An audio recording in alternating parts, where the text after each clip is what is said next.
Well, good afternoon from Davos, Switzerland. I'm Dan Thomas from the UN Global Compact, and we're here live in the STG Media Zone for this important session on leadership in the decade of action to deliver the Sustainable Development Goals. I am joined by Clarke Murphy, who's the CEO of Russell Reynolds, and Lise Kingo, the CEO of the United Nations Global Compact. First of all, Lisa, we have been just today launching SDG Ambition, a new global impact initiative to drive businesses and challenge businesses to do more on the Sustainable Development Goals and really drive this decade of action. What is it about leadership that we need to drive this ambition? And what's lacking and where do we need to go? Basically, what we are doing is trying to drive a major transformation, a major change process across the whole private sector to make companies transition to be more aligned with the thinking behind these 17 wonderful goals. And every time you need to change anything in an organization, it takes really strong leadership. So none of this change is going to happen without a really strong CEO, a strong management team that has a holistic perspective on how to run a business, and also a board that understands the importance of the company actually being a force for good in the world and not only is about the business of business is business. So the whole leadership dimension is really important, and that's what we are beginning to discuss now, which kind of leadership it is we need to actually drive this change. Clarke, you're probably the leading company in the world that recruits and finds the CEOs to lead these companies. What is it that they're looking for in terms of leadership, and what kind of leadership do we need to drive this agenda? Well, I think the most important part is that's evolving, and it's not certain around these goals. And a call to action says, what do you need? Can we identify what are the common traits of great leaders around sustainable performance? And can we build a framework that says, how do you choose them? And who can you take bets on sooner to have more impact faster? So we have decided to work together, Russell Reynolds Associates and Global Compact, in going to the boards of companies that are the most successful in terms of their governance at putting sustainable operations and measurable success out in the public domain.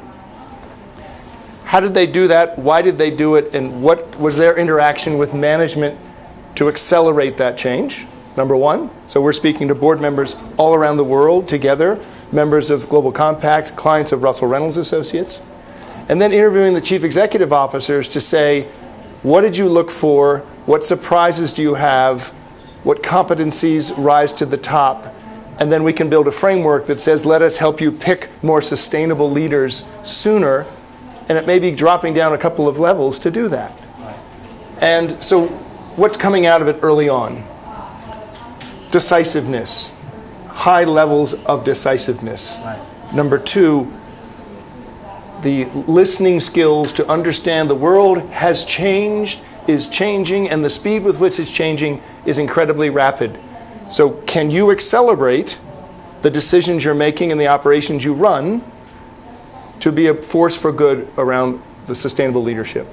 Clarke, do you think we're going to enter a new era of leadership as this decade of action continues? And what are the competencies of a CEO or a board level appointee when it comes to this broad agenda? I think it is a new period of action, but I think there's also going to be a generational transfer that this back to the whole stakeholder shareholder change that we're living through right now. Yeah.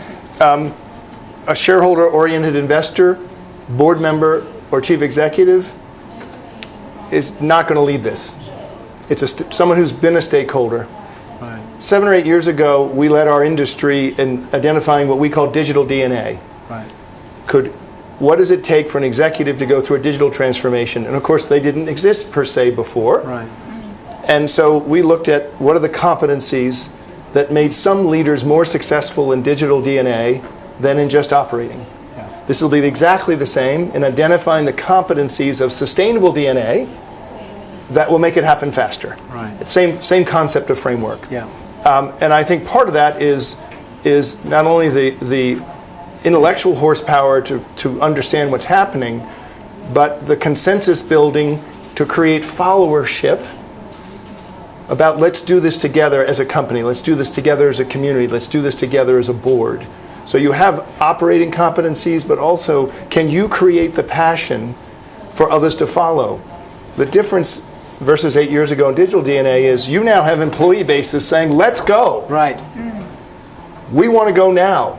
And some of the chief executives we've talked about say, listen, it's not about increasing my stock price, which will happen. It's because I can't retain the best people unless I take action. And it's the action orientation and the creation of followership that are so important from a competency standpoint. And Lisa, this isn't just happening at the CEO level, is it? I mean, young people also want to work for companies led by people with a sense of mission and purpose. What are we seeing across the 10,000 companies of the UN Global Compact in terms of the new generation of business people coming into those companies and the need to retain and attract the best talent? I think a very good sample of what you are asking is the young STG entrepreneurs that we are mobilizing across the world with our local network these days. So I think we have around 80. They are each appointed by their company to solve a sustainable business challenge in the company and to show how breakthrough innovation can help solve important business issues in their company. So that's going on across the world together with the companies and our local networks. And when we celebrate our 20-year anniversary in June, we are going to bring all these people, all these young people in, plus our young SDG pioneers, because we want to show that this is an agenda that belongs to the next generation. What we can do is to facilitate in the best possible way that young people, as quickly as possible, get the opportunity to lead and manage companies towards a deeper sustainability. Because I have to be honest, I think many young people by intuition understand this agenda better than, for example, my generation. And I think we should begin to hand over the baton and empower young people to show us what sustainable business looks like in the future. So I look forward to having all the young people in the summit at the UN in the General Assembly Hall and see what they have come up with, and I'm sure they will surprise us in many different ways. And finally, Clarke, so we're seeing a bit of a generational shift maybe, and certainly in terms of mindset. But I guess there might be some resistance in some of the more established companies from the older members of the board. Maybe many of those are male members of the board who fear this transition. What can you do as an advisor to those boards and to those companies to encourage them to change their mindset, to think a new way about leadership, and to encourage you to go out and find the leaders that they need and the leaders that we need to lead us into a new, better world? I think it's a couple of ways.